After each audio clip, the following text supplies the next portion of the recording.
Sa punto po ito, makasap natin si Manila International Airport Authority General Manager Ed Monreal. GM Monreal, good morning po. Magandang umaga po sa inyong tatlo. Opo. At yung pamunuan po ba ng NAIA, handa na po sa inaasahang pagdating ng bulto ng, siyempre, magbabakasyon po next week na sa mga probinsya at Semana Santa. Ano po yung nakikita nating mga adjustment po?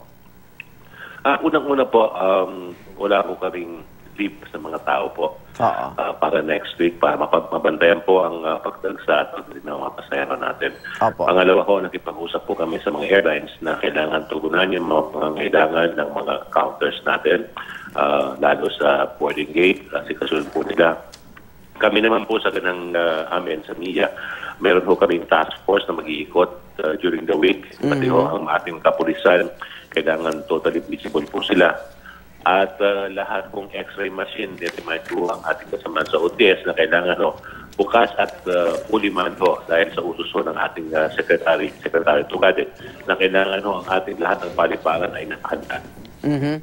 Pero yung parang dagdag na oras bago kayo umalis palabas ng bansa, mga 5 oras tama ho ba yung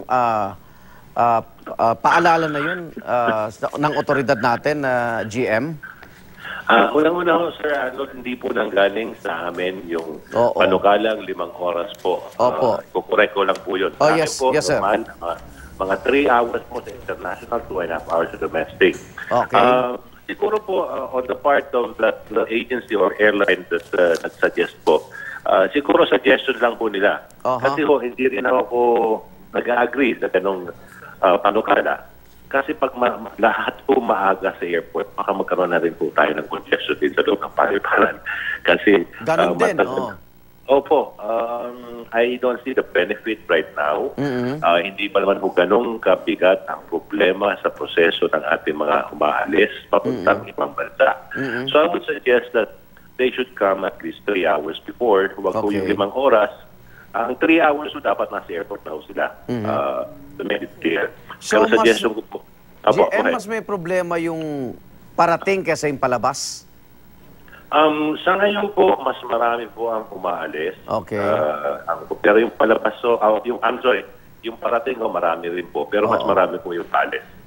Pero yung MIA ho ba pwedeng maglagay din ng parang pamalit sa kakulangan ng immigration? O di ba mas iba yung training nila Hindi po agaran. Okay. May mga batas tayong susundan. Okay. At mayroong karampatang training na kailangan ipatupad. Pero siyempre pagka mayroong exigencies, all those has to be circumvented. Pero sa ngayon hindi kailangan siguro sa amin ngayon. Sa ganitong sitwasyon, hindi namin kailangan pangasiwaan.